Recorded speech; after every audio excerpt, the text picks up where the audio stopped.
All right.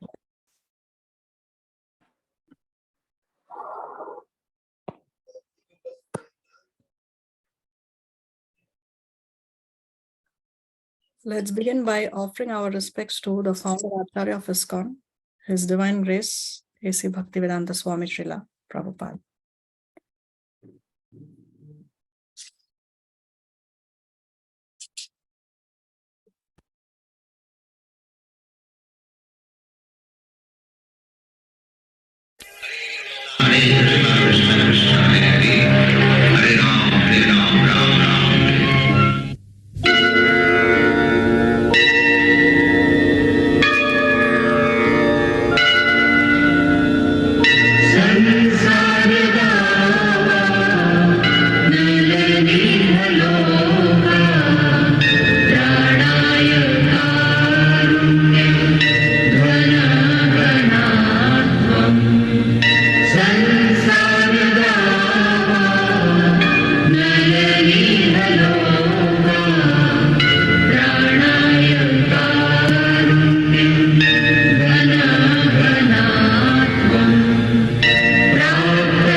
Srila Prabhupada ki Jai.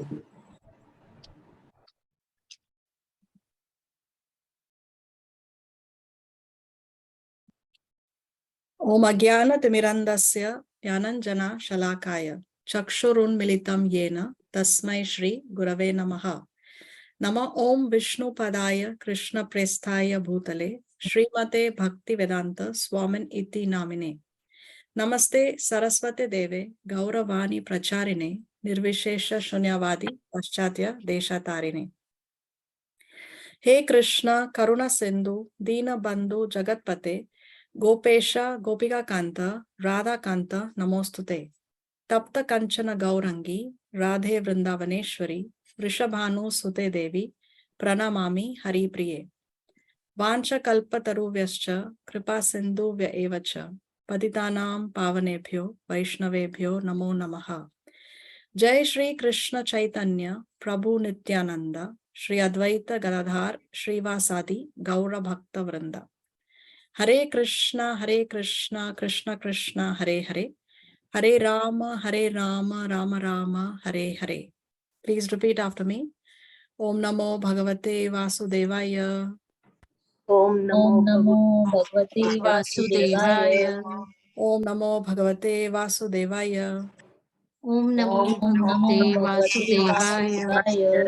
Om Namo Bhagavate Vasudevaya. Om Namo Bhagavate Vasudevaya. Okay, so let's see who we have here today. We have with us Auntie Nita. Then we have Aja, who's joining us after a long time. Welcome back, Aja. And then we have Disha Melwani, Jagriti, Joli Nandwani, Kalpana Heblekar, Karuna Jadwani, Lal Melwani, and Mehek Melwani. Then we have Bhumika, Manju, Meena Bharwani. Then we have NC Venkatchari. We have Rajiv Kumar. My parents are there. Then we have Ritu Lalwani, Saket, Varsha Mayani, Venkatesh A, and Vrinda Gopika Mataji. Thank you all very much for joining our weekly classes. So what did we see in the previous class? We started chapter number 4 titled Transcendental Knowledge. So in the first few verses, Krishna is talking about the disciplic succession, about the parampara system, how this knowledge was received, how this knowledge was passed down, from him. He said that he first spoke it to the sun god. So Arjuna is not the first recipient of this knowledge of the Bhagavad Gita. And then how this knowledge was passed down through disciplic succession. So it's very important that this knowledge we receive from somebody who's belonging to a bona fide disciplic succession. It's very important that one has a guru, his guru has his guru, his guru has his guru, like that all the way it goes to Krishna. The buck stops at Krishna. If somebody says that he's a guru and he has never accepted a spiritual master, he says that he has never read the Shastras, he doesn't need a guru, then that's not the teaching of the Bhagavad Gita. That's not what Krishna says. He talks about how this knowledge is received through the chain of disciplic succession. So Guru Parampara is very, very important. We discussed how there are 4, not in the previous class, but long back we discussed how there are 4 bona fide sampradayas. So like that, when one belongs to one of the 4 bona fide sampradayas, then we know that the person is genuine. We should not get cheated, because a lot of people, they use jugglery of words, and they twist and alter the meaning of the message of the Bhagavad Gita. Okay. Then Arjuna asks a question. His doubt is, if you have spoken it to the sun god, how am I to understand? How am I to understand, Arjuna asks, that you have spoken this to him? Because Vivashwan, the sun god is much more senior by birth to you. You are still here only, He was in front of him on the battlefield. He was 125 years old. So how come you have spoken this knowledge, Arjuna asks. And then Krishna talks about how he has gone through many births and he remembers them. And Arjuna also has gone through many births, but Arjuna does not remember it. So a living entity does not remember his previous birth. When we take another body, then our memory is erased. The impressions are there on the mind, but the memory is erased. And then Krishna here talks about the nature of his appearance. He says that his his own nature, he says that he is unborn. The uniqueness of Krishna is that he is unborn. He does not depend on the womb of a mother, or he does not depend on a man and woman have to unite for Krishna to appear. Krishna is unborn and his body is completely transcendental. It does not grow old. It does not deteriorate. It does not die. It is not born. The Lord appears and disappears. And then Krishna says that he is the Lord of all the living entities. He is the Lord of all the living entities. So irrespective of whether one believes in Krishna or no, irrespective of whether one is an atheist or a theist, or one is following the path of Krishna consciousness, doesn't matter. Krishna is the Lord of each one of us. Krishna himself declares this in the Bhagavad Gita. And then Krishna says he appears in every millennium. So 1 millennium is 1 day in the life of Brahma. And we discussed what is the life of Brahma. Anybody remembers? How long does Lord Brahma live? 100 years. 100 years. 100 of his years. And our calculation? Yes. 1000 years for 12 hours. So what's the 1000? Daytime. 1000 years for 12 hours of 1 day. And then again for night time, again 1000 years for 1 night. 1000 years, but 1000 years of what? 1000 into what? 1000. One data you're missing there. 1000 into 2 for 1 day. For 1000 into 2. Yeah, 1000 into 2, but there is a one big number that you have to multiply before that. What is that? What has to be multiplied by 1000? A millennium? No, millennium is 1 day in the life of Brahma. So how do you calculate 1 day of Brahma? Because 1000 years is a millennium, right? No. Wait, let me. No, hello? Yes. Need to multiply by the Divya Yoga into 30. Yes, you need to 1,000. First of all, is the Divya Yuga multiplied by 1,000. Mm. So how much is one Divya Yuga? 4,320,000 years. Yes, correct. How do you get that figure of 4,320,000 years? You add all the 4 yogas. Correct. Very nice. When all the 4 yugas, the duration of all the 4 yugas put together make one Divya Yuga. So now that Divya Yuga, you multiply by 1,000, as Ritu was saying, into 2. Now you can complete the formula. Ritu, are you there?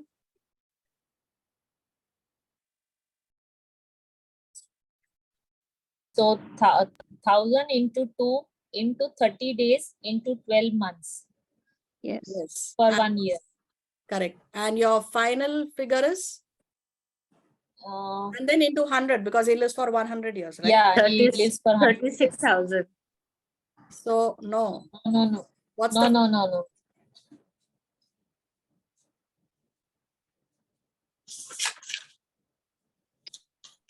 311 trillion and 40 billion years? Okay, by human calculation, Lord Brahma lives for 311 trillion and 40 billion years. If you take your calculator, your scientific calculator can give you this figure. The ordinary calculators, they give you an error message. You cannot even calculate in those calculators. So what happens when Lord Brahma completes his stipulated period? Then again, there is a destruction when he completes his 100 years of the cycle. Yes. So there are 2 kinds of destruction. One is partial and one is complete. When does partial destruction happen? And when does complete destruction happen? What happens at the end of Brahma's life is partial or complete?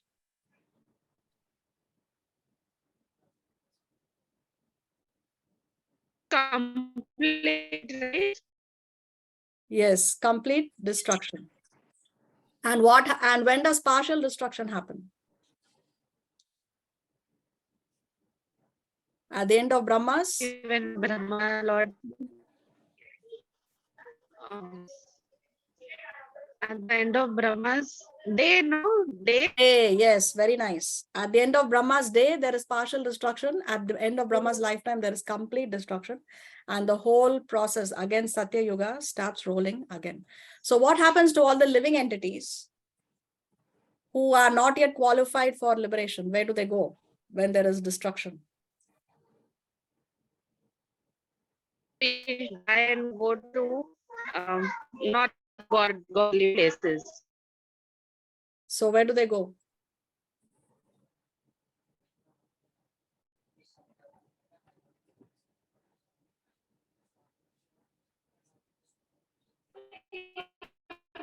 So remember, Mahavishnu is breathing. Mahavishnu, when he breathes in, all the universes go inside the body, right? So all the universes, along with all the living entities, go inside the body of Mahavishnu.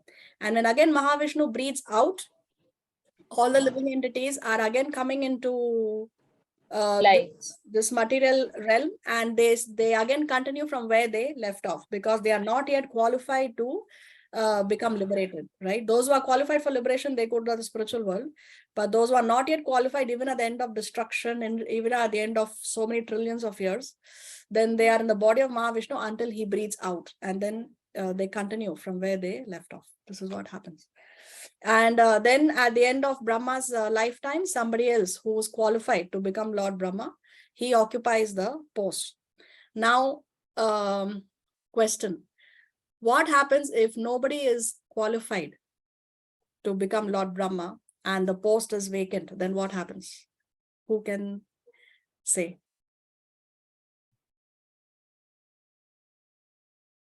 What do you think would happen?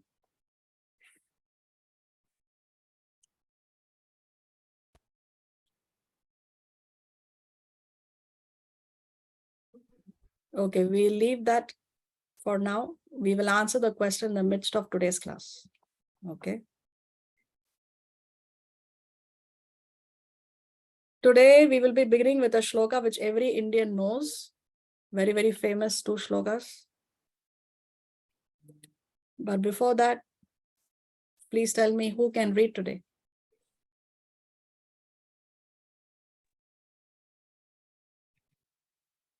I can read. Okay, thank you, Divya.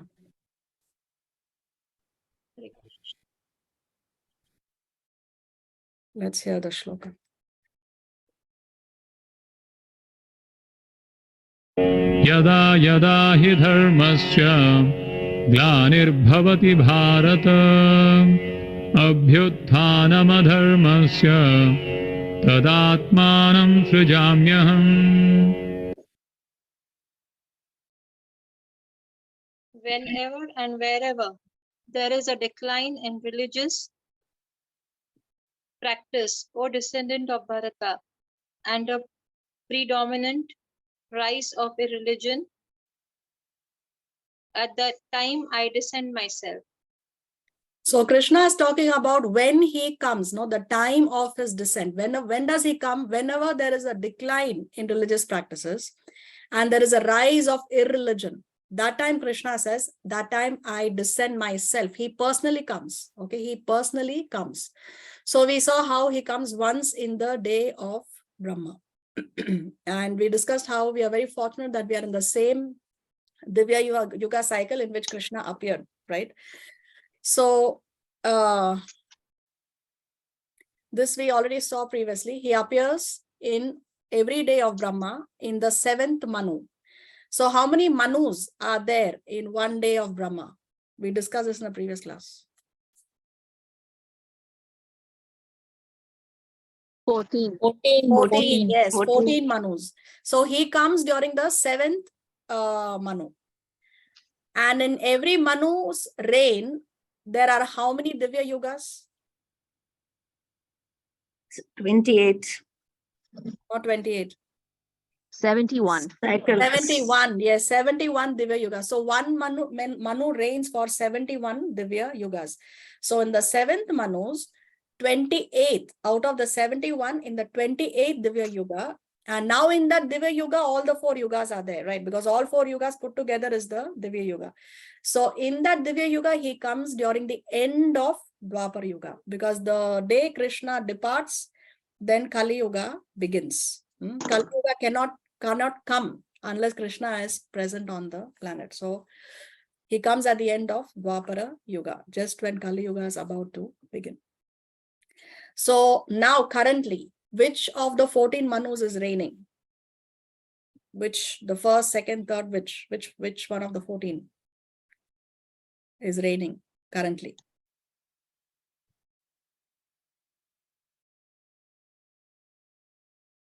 Is it 7th? 7th, yes. Why do you say 7th? Because Krishna was there 5,000 years ago, right? Aha, correct. Very nice.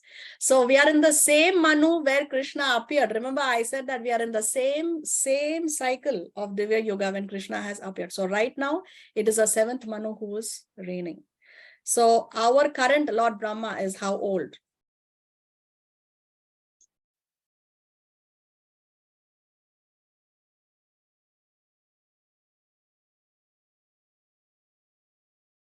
There are 14 Manus. 7 multiply Divya Yugas, then 4,000. Then the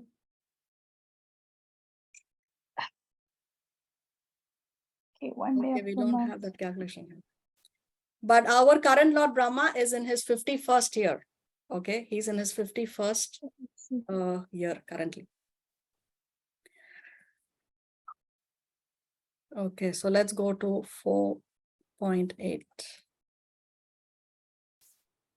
Paritranaya sadhunam vinashaya cha dushkritam dharma samsthapanarthaya sambhavami yuge yuge.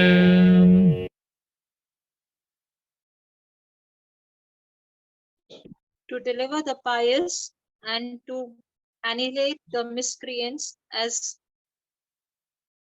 well as to re-establish the principles of religion, I myself appear, millennium after millennium.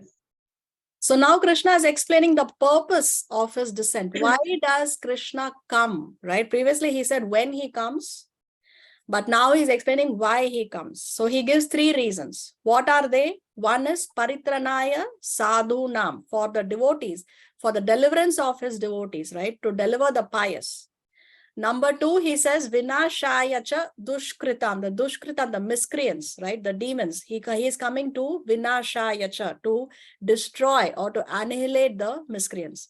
And number 3, he says dharma samstharpanarthaya. So he is coming to re-establish the principles of religion. And then Krishna says, I myself appear. So Krishna comes as Krishna. He is not sending one of his expansions, right? He is himself coming, Krishna says, millennium after millennium. Now, out of these 3 reasons, what do you think is the most important? If you have to prioritize, number 1 reason would be Sadhunam. paritranaya sadhunam. Why? Because his devotees are very dear to him. His devotees are very dear to him. So actually Krishna's main agenda is to, he is coming to please his devotees, right? He is coming to attract his devotees so that we get attracted to him. Now, how do we get attracted by him? By his leelas. That's why Lord Krishna is called as Leela Purushottam, right? His leelas, his pastimes are unparalleled, right from his appearance up to his disappearance. All his leelas are so enduring, isn't it? His stealing the butter, his appearance also was so dramatic, and then his killing all these demons in Vrindavan. So he attracts people by his pastimes. Okay, so Sandra, you have a question? Hare Krishna, Mataji. Hare Krishna, Sandra. I was wondering, last lesson you talk about the proper questions or the kind of questions that somebody can do. But I was wondering, I don't know if my question is appropriate, but I was wondering to myself, if Krishna came with that mission or those missions, did Krishna have success? Did Krishna? The Krishna's mission is successful. And this is my confusion, because he came, no? He gave us the most relevant scriptures, but I don't understand if his mission is accomplished. If his mission is accomplished. So actually we are going to be discussing further in today's slides, if time so permits, as to is it relevant in Kali Yuga? How does it apply to us? So one may think that, okay, he came so many years back, he gave the knowledge to Arjuna, he convinced Arjuna to fight, and yes, he did re-establish the principles of religion, because Yudhishthir, the righteous and pious king, the righteous person was crowned king, right? Because if Duryodhan would have been crowned king, then there would have been chaos. There would be irreligiosity in the society and with the people at large. So yes, Krishna did re-establish the principles of religion. Did he annihilate the miscreants? Yes, he killed several demons. He killed many of those people who were against dharma. He killed many people who were not following the religious principles. So yes, he did do that. And did he deliver the pious? Yes, because every person who came in touch with Krishna, who got attracted to Krishna, the sincere people, they did get attracted to Krishna, and yes, they were delivered. In fact, in Krishna's presence, every person who died on the battlefield, they all attained liberation, because Krishna was personally present on the planet. So definitely when he was there, he was successful. But even though now he is not physically present with us, it still helps us. How, we will see later in the slides. Does that answer your question? Thank you. Yes, for now, yes. Okay, you're welcome. Hare Krishna, Hare thank you. Krishna.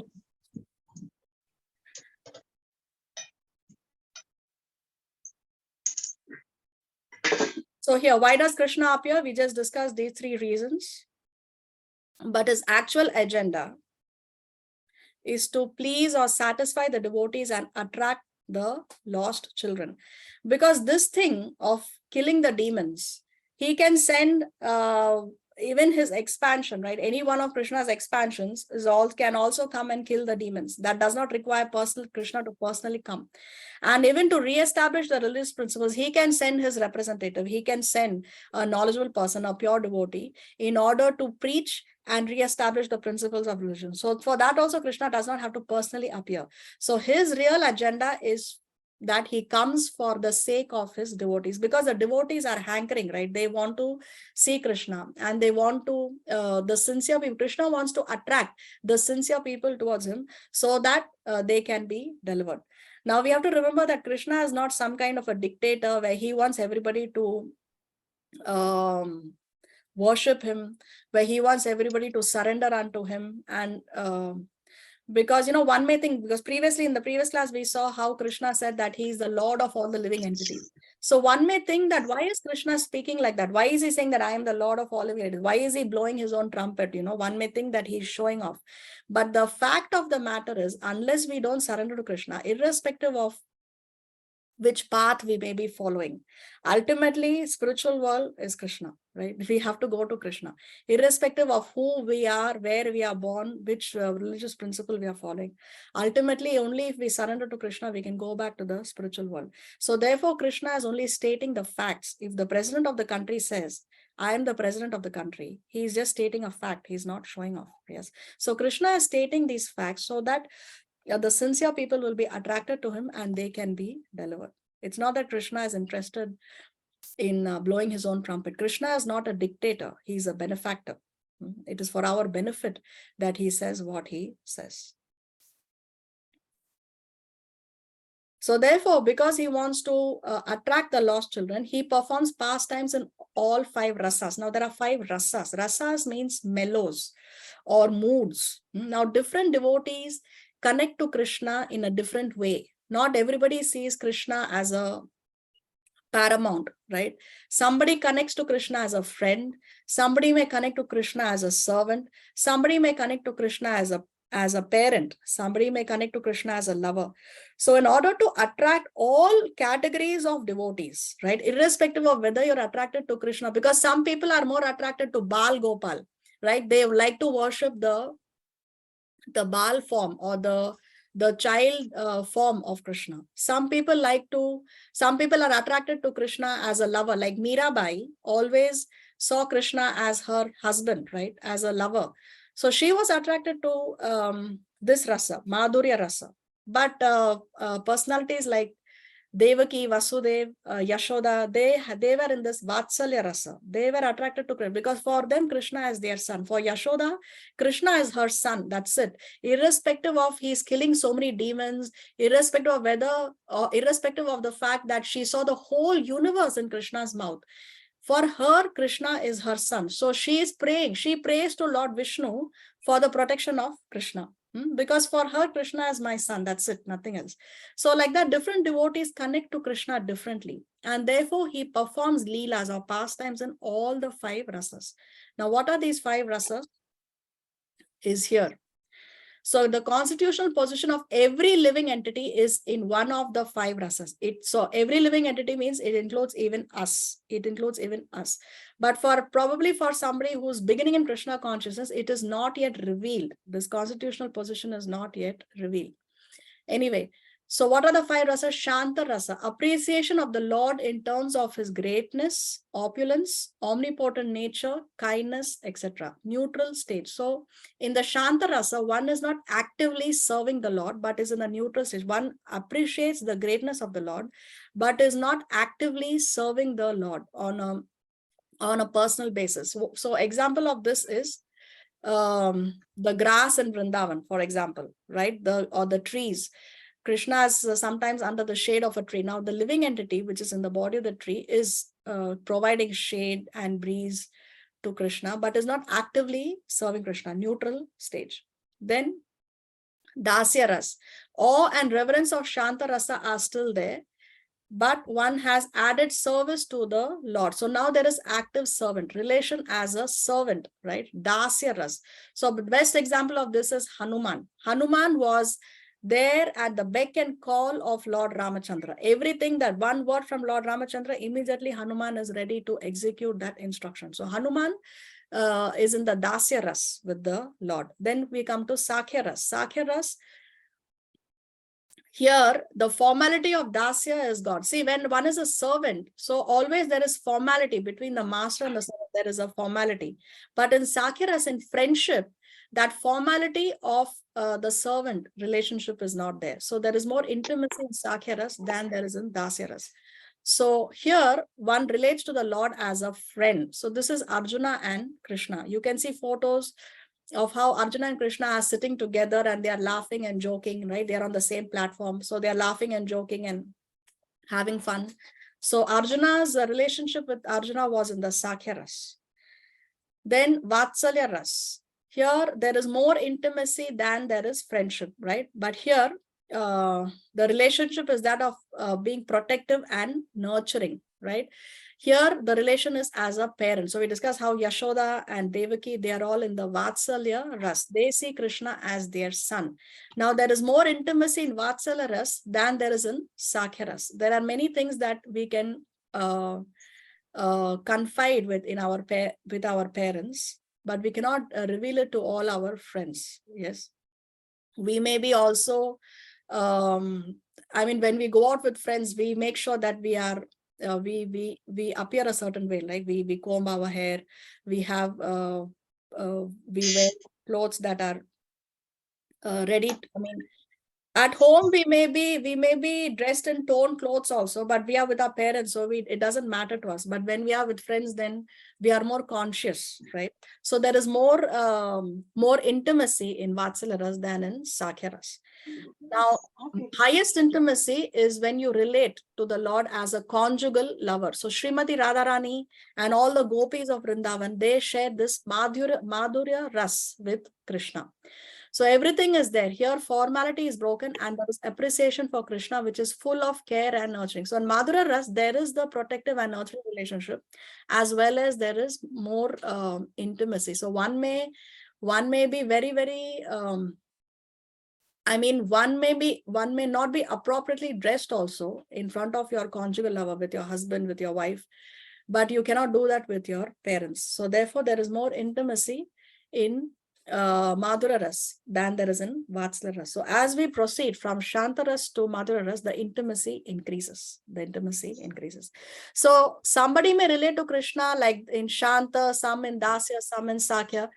So therefore, Krishna wants to attract all categories of devotees, right? So therefore, he performs pastimes in all the 5 rasas. All the 5. So therefore, he has Rasa Leela. So when somebody sees Krishna as their paramount, then they are attracted to the Rasa Leela pastime of Krishna. When somebody relates to Krishna as a parent, when somebody worships Bal Gopal and he's attracted to that form of Krishna, then they are more attracted to Damodar Leela. Or the Leelas of Krishna when he was stealing butter. So all that is in Vatsalya ras. Like that, Krishna performs pastime in all the 5 rasas in order to attract the living entities. Now, Krishna here, he says that I myself appear, right? I myself appear millennium after millennium. But what about the other avatars that are coming? The other times, it's not that there is nobody here to guide us. In the other times also, there are other avatars. So there are 6 kinds of incarnations. Purusha avatar, Leela avatar, Guna avatar, Manvantar avatar, Yuga avatar, and Shaktavesha avatar. We will see what these are. So there are 3 Purusha avatars. The 3 Purusha avatars are the 3 Vishnus. Mahavishnu, Garbhodakashai Vishnu, and Shirodakashai Vishnu. So these are the plenary expansions. The word plenary expansion means they have the same potency as Krishna. They have the same potency as Krishna. So what does Mahavishnu do? Mahavishnu is lying in the causal ocean or Karana ocean, and there he is creating universes by his breathing. Then Mahavishnu, now Mahavishnu has created all these bubbles that you can see. They are all coming from the pores of the body of Mahavishnu. And Mahavishnu's body is huge, huge. We cannot even imagine how big, okay? And from his body, from every pore of his skin, an entire universe is created. Now, one universe means 14 planetary systems. So he is creating universes by his breathing. Now from Mahavishnu expands Garbhodakashai Vishnu. So now into each universe, Garbhodakashai Vishnu enters, right? All these universes are there. Now somebody has to take care of those universes. So from Mahavishnu comes Garbhodakashai Vishnu, and Garbhodakashai Vishnu is lying in the Garbhodaka ocean. And he's taking care of each universe. So there are millions of universes, and therefore there are millions of Garbhodakashai Vishnu. And each Garbhodakashai Vishnu is taking care of his universe. Now from the navel of Garbhodakashai Vishnu, a lotus springs up, and that from lotus comes Lord Brahma. And therefore Lord Brahma's planet is the highest planet in the 14 planetary systems. So Lord Brahma is the creator, right? He creates the bodies. Now we living entities are there, the soul is there, but the soul requires these material bodies. So all these different bodies that are there, right? All these different species that are there, Lord Brahma creates all these different bodies so that the soul can get a body according to the desire of the living entity and according to what the living entity also deserves, right? So what we desire and what we deserve, a combination of these two determines what kind of body we are going to get. So Lord Brahma is the creator, no doubt, but he is the created creator. He is the created creator because he is coming from Garbhodakashai Vishnu. Garbhodakashai Vishnu is coming from Mahavishnu. Mahavishnu is coming from Krishna. Krishna's first expansion in the material world is Mahavishnu. So Lord Brahma is the creator, no doubt, but he is the created creator. Then now what happens? All these living entities are there within the universe. Now Garbhodakashai Vishnu expands as Kshirodakashai Vishnu. Kshirodakashai Vishnu, or the Paramatma, or the super soul. So he enters into the heart of every living entity and he guides the living entity throughout his journey in the material world. The minute we leave the material world, the super soul accompanies us through all the different bodies, and then he leaves us only when we enter the spiritual world. So the same Paramatma is there within the heart of each living entity, not only human beings, but even in the body of the ant, even in the body of the pig, even in the body of the worm in stool, even there the Paramatma is residing to guide us. Sometimes we say, no, I cannot do this. My consciousness is pricking me. What is that consciousness that's pricking us when we do something wrong? It is a Paramatma who is guiding us from within. It is a Paramatma who is guiding us from within. But unfortunately, sometimes we get so busy with our material lives that we stop listening to the Paramatma. We don't even stop to hear the guidance of the Paramatma. But you see how merciful the Lord is. He has made all arrangements. It's not that we are in this material world and he has left us alone. Okay, do what you like. No, but he is there to guide us constantly. Now, so these are the three Purusha avatars, the three Vishnus. Then we come to Leela avatars. Now, Leela means pastimes. So during Brahma's one day, there are 25 Leela avatars. Leela avatars means they perform a certain Leela, a certain pastime. And they're also known as Kalpa avatars because they appear in every Kalpa. One Kalpa is one day in the life of Brahma. 1 millennium is called as one Kalpa. So what are these 25 Leela avatars? We have the 4 Kumaras, who are the 4 sons of Lord Brahma. Then we have Narada Muni. Then we have Varahadev, Matsya. Then we have Yagya. So here is the answer to the question that we were discussing initially. What happens if nobody is qualified to become Lord Brahma? Then the Lord himself will take that position. Okay, so Yagya is the son of Prajapati, Ruchi and Akuti during the period of Swayambhuva Manu. Now Swayambhuva Manu is the first out of the 14 Manus. Okay, so during the period of Swayambhuva Manu, there was no qualified Indra. So the Lord appeared as Yagya and took that position. So even Indra is a post. All the Devatas, they are all posts, and one who is qualified takes up that post. So in the reign of Swayambhuva Manu, there was no one who was qualified to become Indra or the king of heaven. So then the Lord himself appeared as Yagya and took that position. Then we have Naranarayana, the twin sons of King Dharma and Murti. Naranarayana then came as, they are the partial expansions of Krishna and Arjuna. Then we have Kapila Muni, and we have Dattatreya, who's the son of Atri Muni and Anasuya.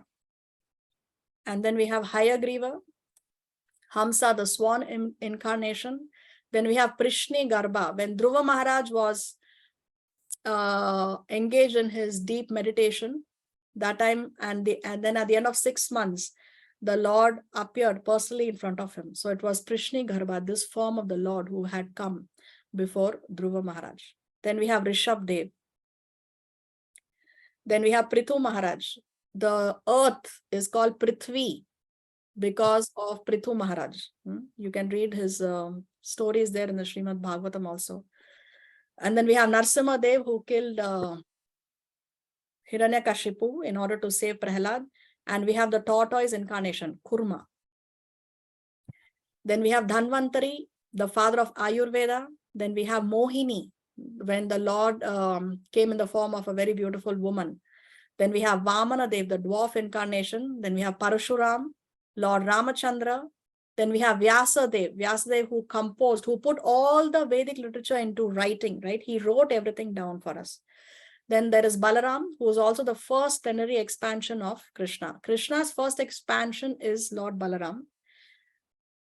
And Krishna's first expansion in the material world is Mahavishnu. Then we have Krishna himself. Krishna also is a Leela avatar. He is also performing pastimes, right? Leelas. Then we have Buddha and we have Kalki. So Kalki avatar is yet to appear. So say, what does the Bhagavatam say about Kalki? He is not yet appeared. He will come at the end of Kali Yuga. We have crossed only 5,000 years of Kali Yuga. So we have lot of time to go before Kali Yuga ends, before Kalki can actually appear. So this is the son of Brahmana Vishnu Yasa. He will appear in the village Sambala at the end of Kali Yuga. He will mount a horse, Devadatta, and taking his sword, will kill millions upon millions of degraded barbarian humans. He will also commence Satya Yuga, because he's coming at the end of Kali Yuga. Then after that, again Satya Yuga begins. So Bhagavatam provides us his name, his father's name, in which village he will appear. We even know the name of his horse, right? So Bhagavatam is giving us full details, but already now there are many people who say that they are the Kalki avatar. So because people don't have the proper knowledge, they are not taking the knowledge from the right sources, then they get cheated by these cheaters, right? But if somebody claims that he is Kalki, then he has to fulfill all these things that are given in the Srimad Bhagavatam. Now, Srimad Bhagavatam was composed or written down by, of course, the knowledge is passed down from time immemorial, from the time of creation, from the dawn of creation, but it was put into writing by Vyasadeva 5,000 years back when Kali Yuga began for our benefit, yes. And that time itself, he had already predicted even the appearance of Buddha. That time Buddha had not yet appeared. So that time also he had already given the details of Buddha. As he said that he will appear in Gaya in the beginning of Kali Yuga to stop animal slaughter. So these were the Leela avatars. Then we have the Guna avatars. There are 3 gunas: mode of goodness, mode of passion, and mode of ignorance. So we have Lord Vishnu, who is in charge of the mode of goodness, Lord Brahma, who is in charge of the mode of passion, and Lord Shiva, who is in charge of the mode of ignorance. Now, this does not mean that Shiva is in the mode of ignorance or Brahma is in the mode of passion. No. Devatas are in the mode of goodness. Shiva is in charge. He is taking care of that mode of ignorance. So we should not misunderstand. See, when we need to create something, we need passion. When we need to destroy something, then it is mode of ignorance, isn't it? Therefore, Lord Shiva is the destroyer and Lord Brahma is the creator. And in order to attract people in the mode of ignorance only, Lord Shiva dresses up in a certain way. You will see Lord Shiva, he has dust on his body. He covers himself with a deer skin. And he does not have a very very attractive appearance, in the sense that because he's covered by the dust and all that, right?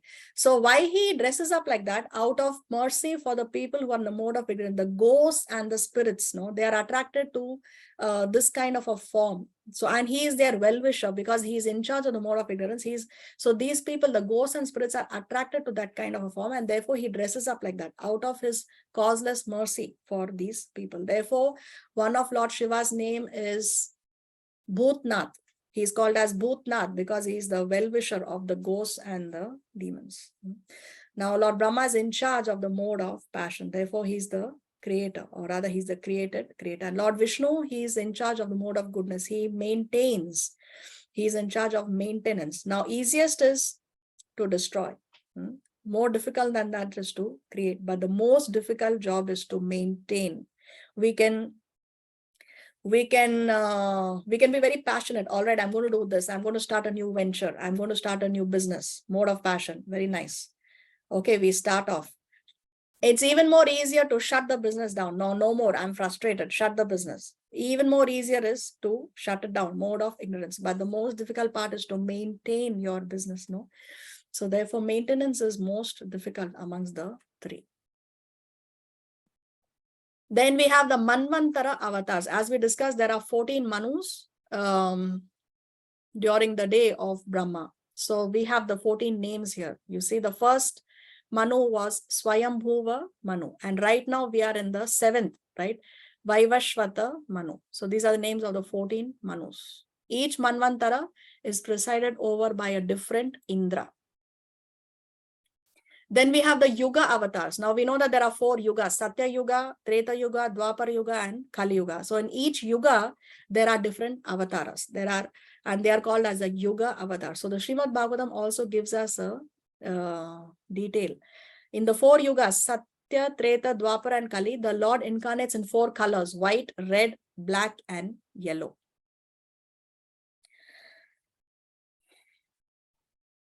So who is this incarnation in Satya Yuga? What information we have about this Satya Yuga incarnation? In Satya Yuga, the Lord appeared in a body colored white with 4 arms and a matted hair. He wore tree bark and bore a black antelope skin. He wore a sacred thread and a garland of Rudraksha beads. He carried a rod and a water pot, and he was a brahmachari. So what did he do? As the white incarnation, the Lord taught religion and meditation. And he's glorified by the names Hamsa, Suparna, Vaikuntha, Dharma, Yogeshwara, Amala, Ishwara, Purusha, Avyakta, and Paramatma. So this is the white incarnation of Satya Yuga. Then in Treta Yuga, the Lord appears in a red complexion. How does he appear? He has 4 arms, golden hair, wears a triple belt representing initiation into each of the 3 Vedas, embodying the knowledge of worship by sacrificial performance, which is contained in the Rig, Sama, and Yajur Vedas. His symbols are the ladle, spoon, and other implements of sacrifice. So why does he have these ladle, spoon, and other implements of sacrifices? Because we discussed previously how every yuga has a certain yuga dharma, right? Or the way by which we can go back to the spiritual world. What is the predominant way or predominant religious practice? So in the Treta Yuga, the predominant religious practice was yagyas, fire sacrifices. So therefore, he has these symbols, ladle, spoon, and other implements of sacrifice. Because for doing a fire yagya, you need the ladle and the spoon, right? We offer ghee into the fire, and other articles also are offered in the fire. So in the Treta Yuga, he is glorified by the names Vishnu, Yagya, Prishni, Garbha, Sarva, Deva, Urukrama, Vrishakapi, Jayanta, and Urugaya. Then in the Dwapara Yuga, the people's occupational duty was to worship the lotus feet of the Lord. Therefore, Lord Krishna, appearing in a blackish body, personally induced people to worship him. So you can see how Krishna induces people to worship him. Now, he is dressed in yellow. You will see Krishna is always dressed in a yellow dhoti. So if we even know the color of the clothes of the Lord, we know the color of the skin of the Lord, we even know the color of his clothes. So our Shastra gives us such great details, minute details. There is no chance of any confusion. There is no chance of becoming misdirected. If we read Shastra from a bona fide source, then all information is available. Then nobody will cheat us. Nobody will cheat the poor innocent public, like how it's happening now in Kali Yuga, unfortunately. So he is decorated with the Kaustubha jewel and the mark of Srivatsa. So these two things, this jewel and the Srivatsa mark, these are the two things that distinguish the Lord from the other inhabitants of Vaikuntha. Because one of the 5 kinds of liberation is Swarupa. Swarupa means you have the same form as the Lord. There are 5 kinds of liberation we have discussed previously. So one is Swarupa. So everybody in Vaikuntha has the same look. Everybody is looking the same. Yes. So how to distinguish? But these two things, this Kaustubha jewel and the mark of Srivatsa, these are the 2 things that only the Lord has. The other living entities who have that Swarupa Mukti, they do not have the Srivatsa mark and they do not have this Kaustubha jewel.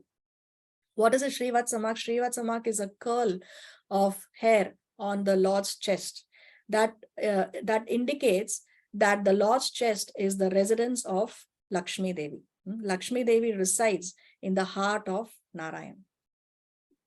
So that's the mark of Srivatsa that only the Lord has. So these two distinguish the Lord in the Vaikuntha planet. Now Kali Yuga incarnation. Who's the incarnation of Kali Yuga is Chaitanya Mahaprabhu, whom we have discussed. He appeared 500 years ago. When Krishna appears in Dwapara Yuga, the Kali Yuga that follows Krishna, in that Kali Yuga, the Lord Chaitanya Mahaprabhu appears. So he has a golden color. Now, why is Chaitanya Mahaprabhu's complexion golden?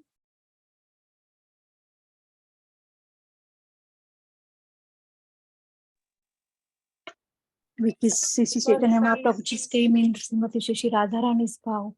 And Yes. Srimati Shri Radharani is in a golden form. Yes, exactly. So Srimati Radharani is golden complexion. And therefore Chaitanya Mahaprabhu is golden complexion. Why? Because Chaitanya Mahaprabhu is the combined form of Krishna and Srimati Radharani. So he has taken the complexion of Srimati Radharani. We say Tapta Kanchana Gaurangi. Kanchan means gold.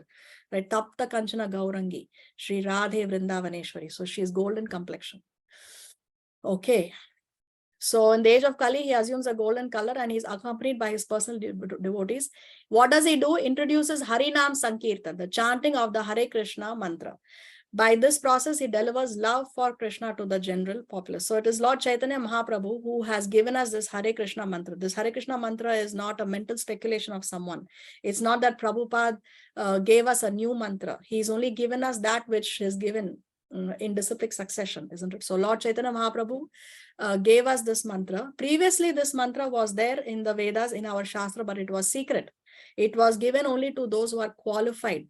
But because Kali Yuga is the most fallen, most degraded age, and we don't have qualifications, therefore, out of mercy, out of causeless mercy, he opened up this mantra for anyone and everyone, even a child, even the most sinful person, man, woman, rich, poor, Indian, American, Hindu, Muslim, Christian, does not matter. Anyone can chant this Hare Krishna mantra. So this is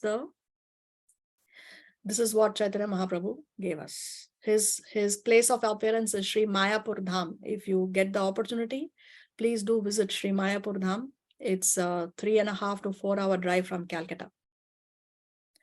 Then we have Shaktavesha Avatar. Shaktavesha Avatar are empowered incarnations. So the Lord empowers a living entity to do something which is otherwise an impossible task. So the Lord empowers, because he empowers or gives the potency or the power to a living entity to do an impossible task. Therefore, he is called as a Shaktavesha Avatar. For example, Lord Brahma is a Shaktavesha Avatar. He is empowered to create. Otherwise, who can create and create all these so many bodies, right? It's not possible for an ordinary living entity, but the Lord empowered Lord Brahma to create. Even Srila Prabhupada is a Shaktavesha Avatar, because Srila Prabhupada is that personality who is actually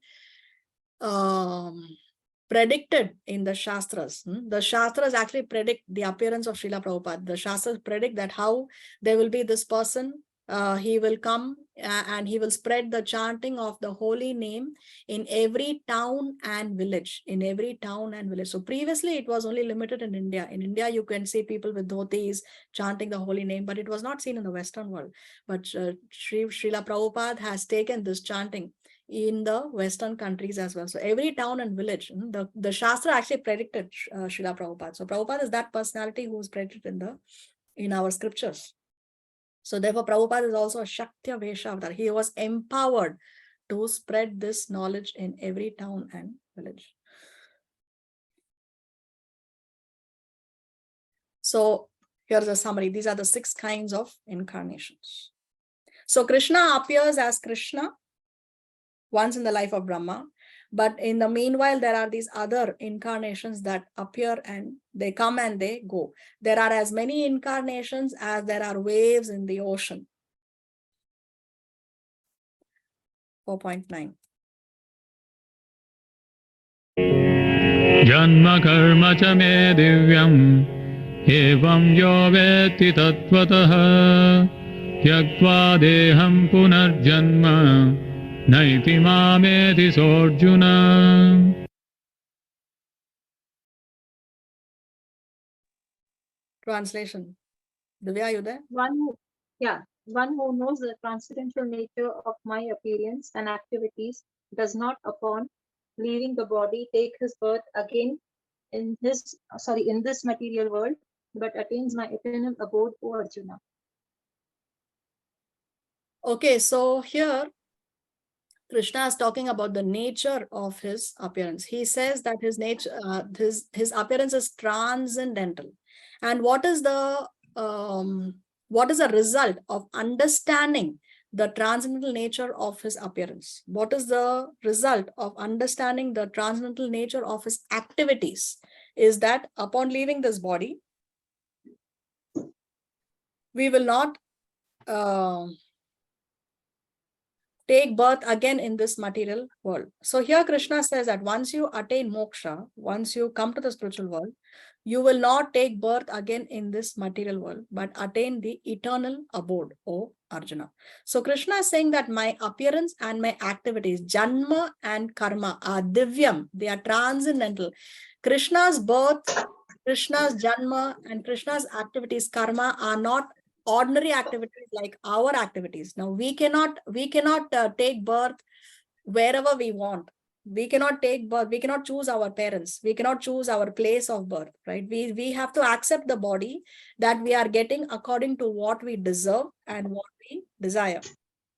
But Krishna's janma and karma are transcendental. He chooses where he wants to appear, when he wants to appear, to whom he wants to appear, right? He can choose. So therefore, his appearance and disappearance or his activities also are all divyam. So therefore, if we try to understand Krishna's activities with our limited intelligence, limited brains, then we will find fault with even God. People find fault with even God. People have so many problems with Krishna. No, they accuse Krishna of doing so many things that they think it's morally incorrect or it is politically incorrect or whatever.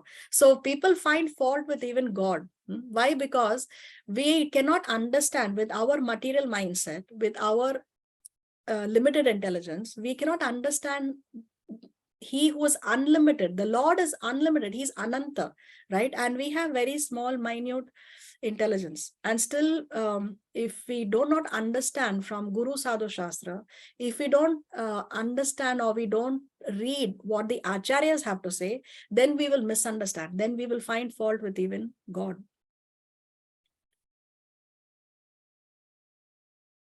See the external internal framework for understanding Krishna's descent. Because here Krishna is saying that those who understand my janma and my karma, that they understand that it's divyam, it's transcendental, then that person does not have to take birth again. No, there is no more punar janma. So externally, Krishna appears to establish dharma in the world, but internal reason for his appearance, the real reason, his real agenda is to establish prema in the heart, to establish love in our hearts. That's the real reason for Krishna's descent. For anything, there are going to be external reasons and internal reasons. For any spiritual concept, if we try to understand any Leela also, there are going to be external reasons and internal reasons. Even for Chaitanya Mahaprabhu, there is external reason and there is internal reason for his appearance. Now, contextual perennial framework for understanding Krishna's descent. Contextually, to establish dharma at a particular time and place, he came to Bharatavarsha, right? Once in the day of Brahma, he comes, particular time and place, he comes to Bharatavarsha. Now, perennially, now one may think, okay, Krishna appeared 5,000 years back in that warlike situation. He spoke the Bhagavad Gita, but how does that message make it relevant to me? How does Krishna's appearance 5,000 years back have any relevance to me who is now existing 5,000 years later? What is the relevance of someone who walked the planet 5,000 years ago, right? How do I connect to that? So one may think that it's not, it's probably irrelevant, but he also has a perennial effect, right? The Krishna's appearance has a perennial effect. Is what? He provides a spiritual legacy of his beautiful pastimes to devotionally attract humanity for all time to come and at all places. So even though Krishna may not personally be present, right?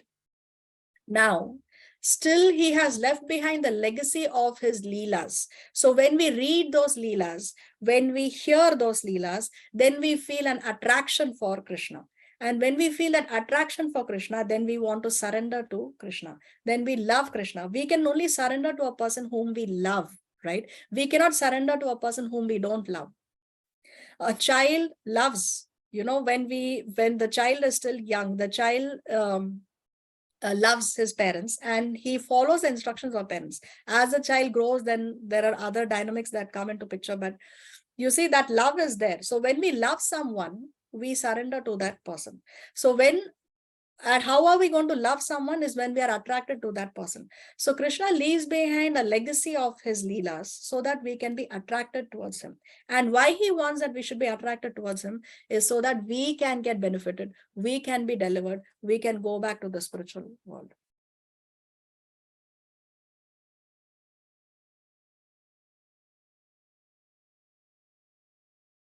वीतरागभयक्रोधा मन्मया मामुपाश्रिताः बहवो ज्ञानतपसा पूता मद्भावमागताः.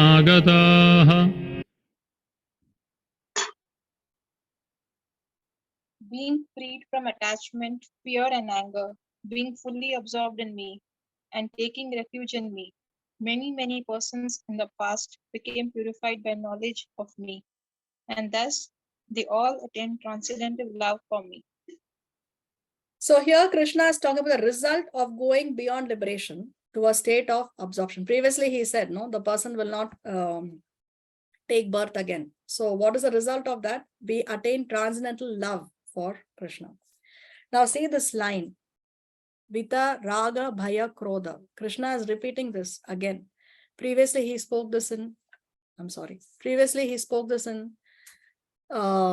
chapter 2. Here he says, see in the third line, Vita Raga Bhaya Krodha. So this line Krishna is repeating. What is he talking about? He's talking about attachment, fear, and anger. When he spoke about the qualities of a Sthita Pragya, if you can recall, no, that time he said that a Sthita Pragya is one who is free from Raga, Bhaya, and Krodha, attachment, fear, and anger. Now also he's saying that a person who's free from attachment, fear and anger, and is fully absorbed in me, takes refuge in me. Many persons in the past have become purified by knowledge of me, and thus they have attained transcendental love for me. So see, one who again may think that why is Krishna talking about himself? Everything is me here. He's Krishna saying, be fully absorbed in me, take refuge in me. People in the past have become purified by knowledge of me and attain transcendental love for me. So this also people may misunderstand. Anyway, now let's discuss attachment, fear, and anger. So attachment is usually to what? Past, present, or future. Because where will you apply attachment? Where will you apply fear? And where will you apply anger? Which will come Past. from the past, present, and future? Past, Mataji. Past is what? Attachment. Past is attachment. Okay, then fear, where will you put fear? Future. Future. We fear the future. Anger? Future. Present. Present. So what makes us angry about the present? Because we can't change it. We can't change it. We cannot change the present. And what about the past? Can we change the past? No. No. Can we change the future? No. No? Yes. How can we change the future? How can we change our destiny? No, we can't change it. Depending on the By doing karmas, your karma. By By doing doing surrender, good By doing karma, by bhakti depending karma. on surrender to Krishna. Yes.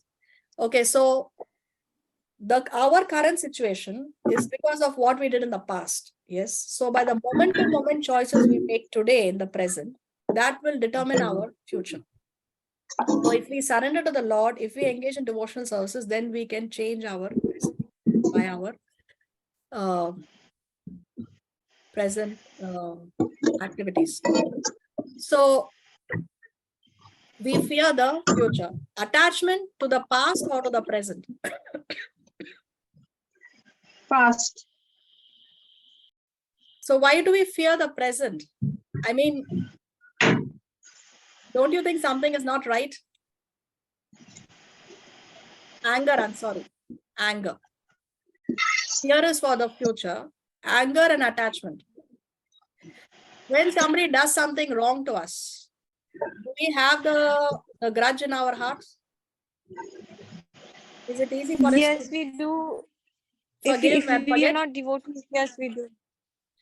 Forgive and forget, we don't really consider that unless we are a So it is not so easy for us to give up resentment of something that has happened to us in the past, right? Something may have happened to us even 40 years ago, something that happened to us when we were a small child or even when we were in our schools, but we don't tend to forget and forgive so easily. So usually attachment is for the past. Fear is, okay, wait 1 second. I'm sorry. Attachment is to the present. Fear is for the future and anger is to the past, because we don't want to overcome the resentment of what somebody has done to us in the past. We still hold on to it.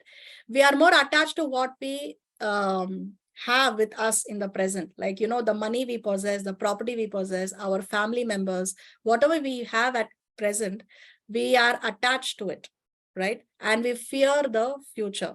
Now, the insurance companies make a lot of money with this one principle, that we fear the future. We fear what is going to happen if there is an earthquake, if there is a fire, if my property is stolen, if the robbers enter my store and they loot my warehouse, right? So we want insurance policies for everything. What if I die an untimely death, then what will happen to my family? So fear for the future. Therefore, insurance companies make a lot of money out of this principle.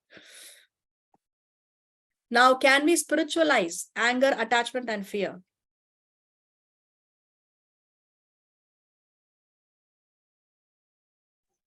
Can we Yes. spiritualize? So how do we spiritualize anger? by We can putting the anger in the devotional service, like Hanumanji did. Yes, Hanuman is the very good example of somebody who spiritualized anger. When he burned down Lanka, he was angry, he was furious, isn't it? Out of anger, he burned the whole of Lanka. But that he did out of devotional service to Lord Ram. He didn't do it for his own sense gratification. He didn't have any personal agenda there. So Hanuman spiritualized anger. How can we spiritualize attachment?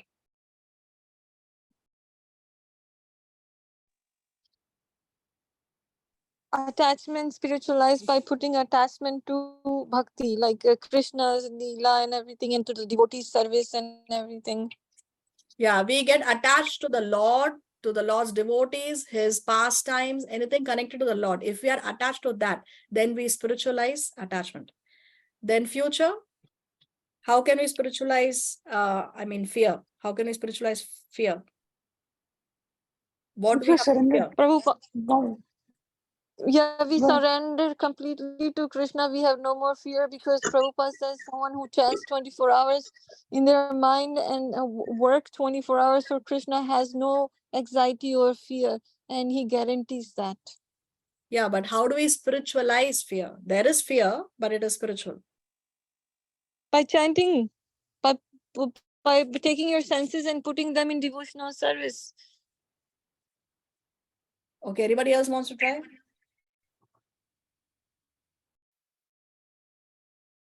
By purifying your mind.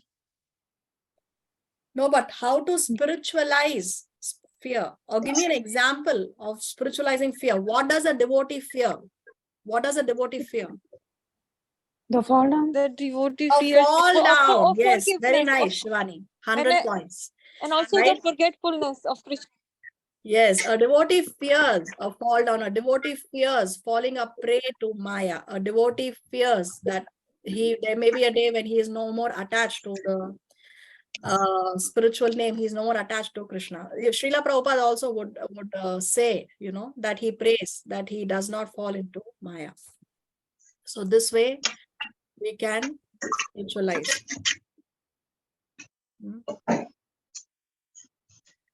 Now see, Krishna, this we actually already discussed. Krishna has so far revealed in chapter 4 whom he has spoken this knowledge to, why he is now speaking it again, why he chose Arjuna, how he is Aja, unborn. His body does not deteriorate. He said that he's the Lord of all living entities. When he appears, why he appears, what activities he indulges in when he appears. So why is Krishna talking about himself? Why does he say that he's the Lord of all living entities? We have discussed this already. Is Krishna a dictator wanting everyone to serve him? No, Krishna is not a dictator. He's a benefactor. Why? Because a living entity is happily the part and parcel of the Lord. And thus his natural function is to render service. It's only natural that we will render service. So Krishna is just saying this for our own benefit. Because unless we do not serve him, we cannot be happy. Just like how, the stomach is the organ in the body that receives all the food.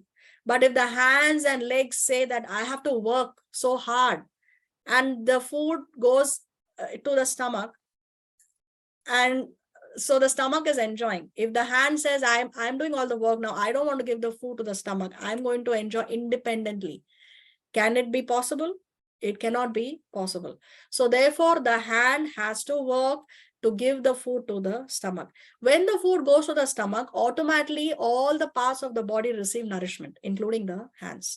So like that, when we serve the Lord, automatically all the living entities are going to be happy. We cannot enjoy independently from Krishna. The hand cannot say, I will get the food and I will enjoy the food independently. I will not give it to the stomach. The hand cannot say that. The hand cannot be nourished like that. So therefore we have to if we are going to be happy, then that is the only way for us to be happy is by serving the Lord, because that is our eternal constitutional position. Just as how a fish is happy in the water only, there is no other way.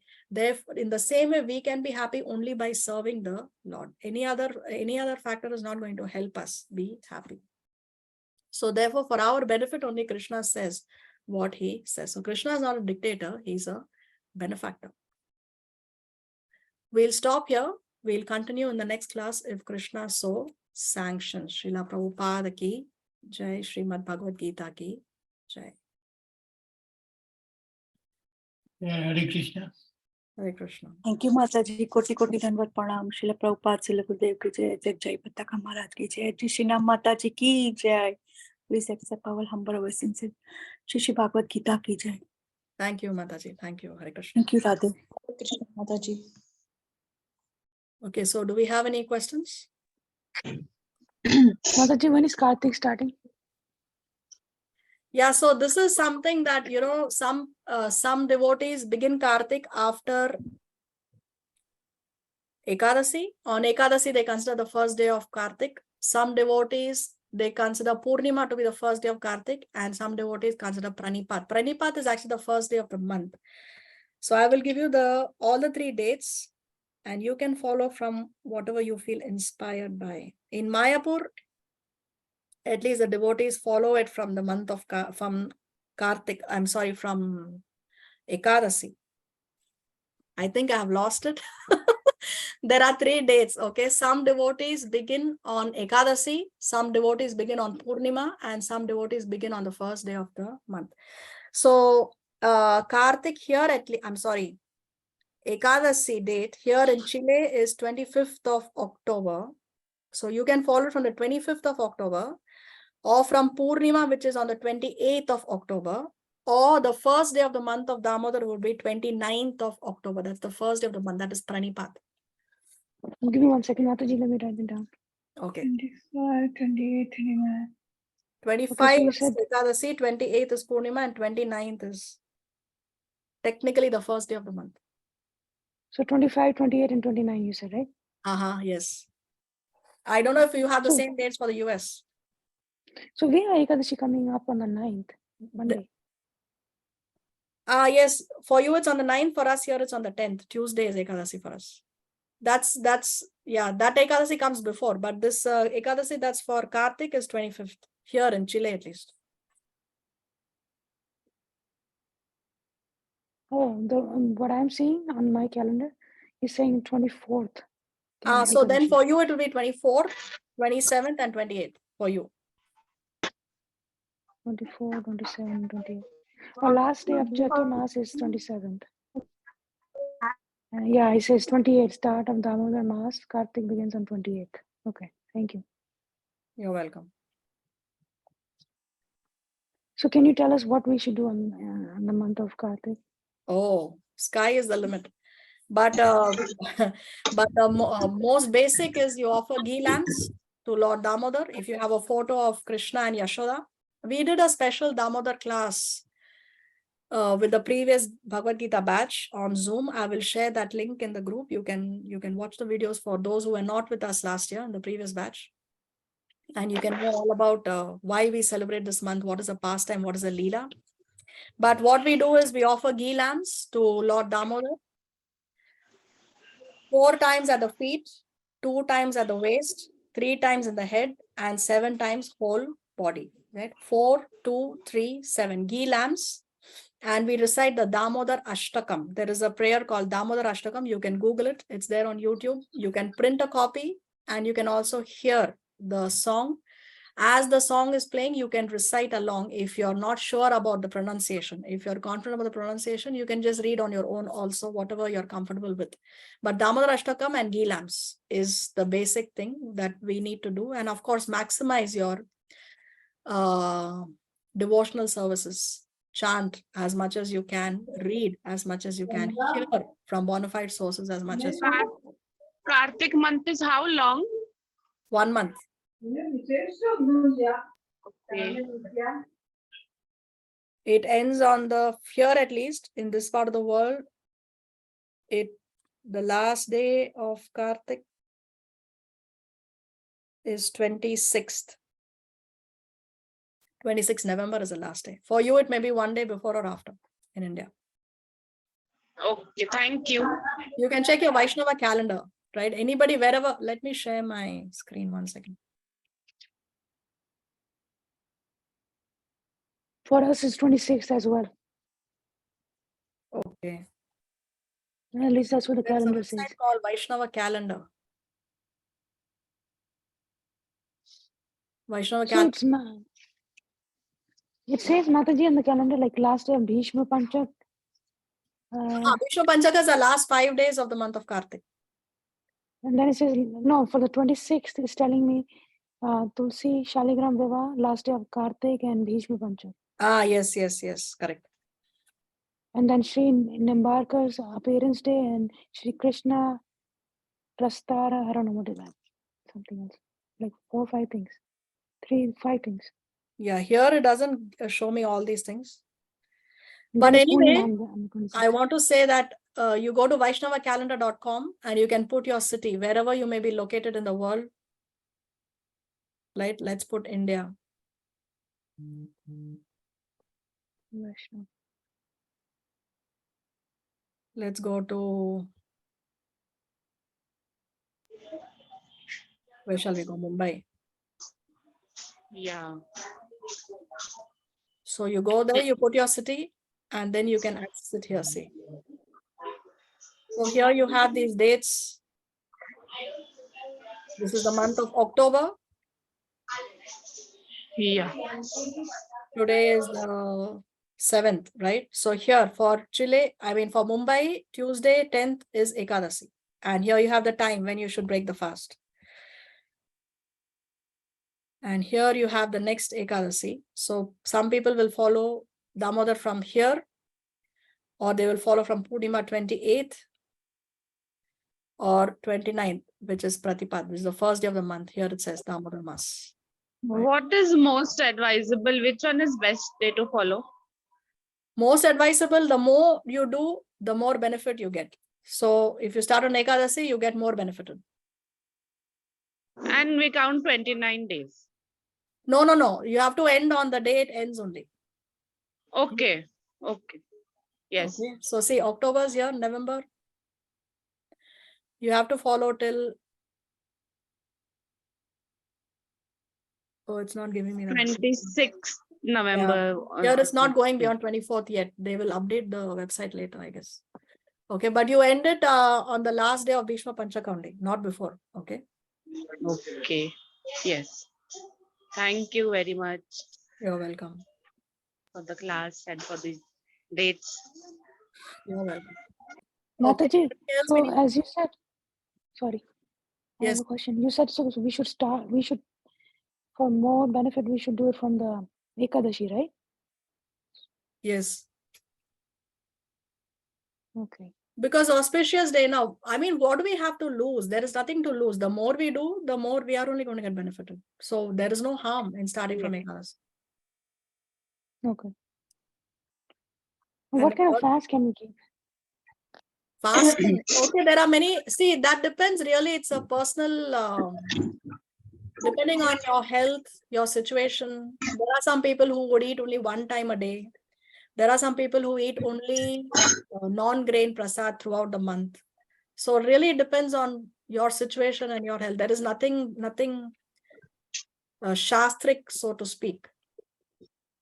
That depends on what level of austerity you want to follow, according to what you desire, according to what your health permits, according to what your situation permits, because it's for one whole month. So you can take a vow. If you decide to follow a certain standard, then in your altar you can take a vow and you can pray to the Lord to give you the strength to fulfill it for the whole month.